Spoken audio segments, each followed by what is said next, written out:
Bé, avui en dia el que tenim és un sistema de mobilitat que és molt contaminant, sobretot degut a la presència del trànsit. Més del 50% de la contaminació de la ciutat metropolitana és degut al trànsit i per tant això impacta molt sobre el que és la vida dels ciutadans. També tenim un sistema congestionat, una xarxa viària congestionada, molt degut a la presència d'aquest trànsit massiu, no?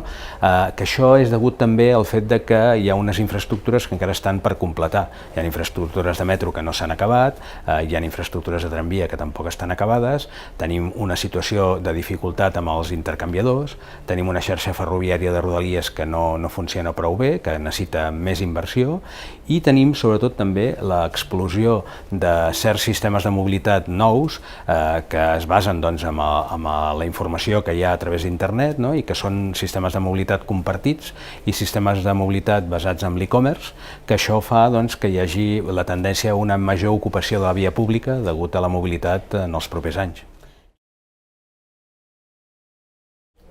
Bé, la mobilitat influeix molt sobre el model de ciutat i al revés, el model de ciutat influeix molt sobre la mobilitat que tindrem després en aquesta ciutat, no? Som hereus clarament de la ciutat que hem desenvolupat i la mobilitat és una traducció d'això, no? De fet, l'ocupació de la via pública per part del trànsit i per part també dels mitjans de transport col·lectiu fan que la ciutat sigui més difícil per ser habitada, no? En aquest sentit, perquè els carrers puguin ser ocupats per les persones, pels vianants, per les bicicletes i per allò que demana la gent cada vegada més, no? Que és l'espais oberts, espais verds, etc. No? Per tant, la mobilitat incideix molt definitivament sobre l'espai públic i al revés, el disseny de la ciutat estructura aquesta mobilitat, no? La densificació o la intensificació d'usos és determinant per saber si tenim una mobilitat més sostenible o no. Tots els models dispersos fan que la mobilitat sigui molt més complicada, que hi hagi més presència al trànsit i per tant són elements molt característics del que és el disseny de la ciutat. Per tant, diria que el disseny de la ciutat i la mobilitat estan molt interrelacionats. El transport públic, d'alguna manera, ha de ser la base que estructuri la mobilitat metropolitana, ha de ser el que realment transporti la major part de persones que es necessiten moure per aquesta ciutat per dur a terme les seves necessitats de mobilitat i també l'activitat econòmica que una ciutat necessita, no? Per tant, en aquest sentit, el transport públic seria la xarxa més estructurant que hem de tenir per poder respondre a les necessitats de la ciutat, no? En aquest sentit, com a inversions necessàries, ja he esmentat l'absència una mica d'intercanviadors. Falten intercanviadors per completar la xarxa actual, per fer que la xarxa actual sigui més potent, més estructurada.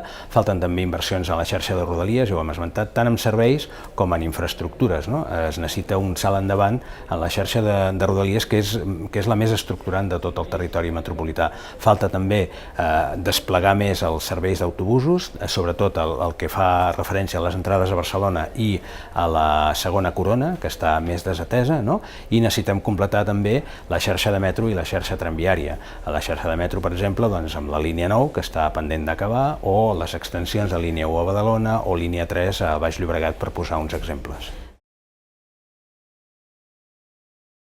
Els carrers metropolitans estaran molt basats en el que és la mobilitat. De fet, serà un dels aspectes principals que els definiran. En aquest sentit, hauríem de ser capaços de jerarquitzar aquests carrers segons els diferents usos, no? Ja s'està començant a fer, ja s'estan començant a tenir exemples, però ho hem de fer d'una forma més sistemàtica. En aquest sentit, podem veure des de carrers totalment de vianants o carrers molt pacificats, inclús de l'estil de les superilles, no? En les quals establim uns sectors en els quals la pacificació és més evident, hi ha més activitats relacionades amb la bicicleta, amb els vianants, i en canvi menys amb els modes motoritzats, no? Hi ha altres, diguéssim, vies més estructurants, en els quals la participació del transport públic ha de ser més elevada, en els quals la càrrega i descàrrega també han de tenir un paper important, i aquestes vies estructurants també és important definir-les i jerarquitzar-les. I finalment hi ha els col·lectors, els grans col·lectors metropolitans i d'accessos a les ciutats, que també on la presència del trànsit ha de ser més important, no? En aquest sentit, és important fer bé aquest treball perquè una mica el futur de la ciutat depèn d'això.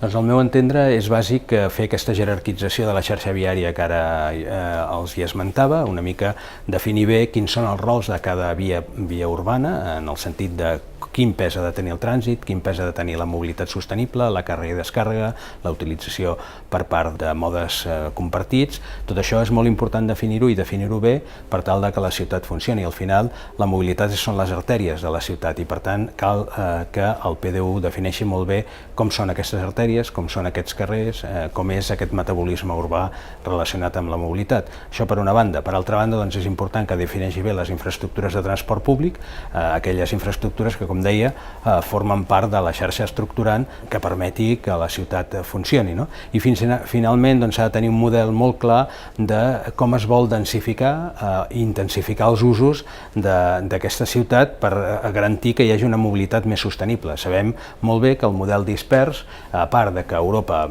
s'aplica o diguéssim s'adequa malament, sabem molt bé que provoca que hi hagi una mobilitat poc sostenible, en aquest sentit, una mobilitat molt més basada en el vehicle privat. El fet de que el PDU sigui capaç de crear ciutats compactes, usos i densitats urbanes més intensificades, doncs creiem que serà un bon model per poder donar els serveis de mobilitat que aquesta ciutat necessita.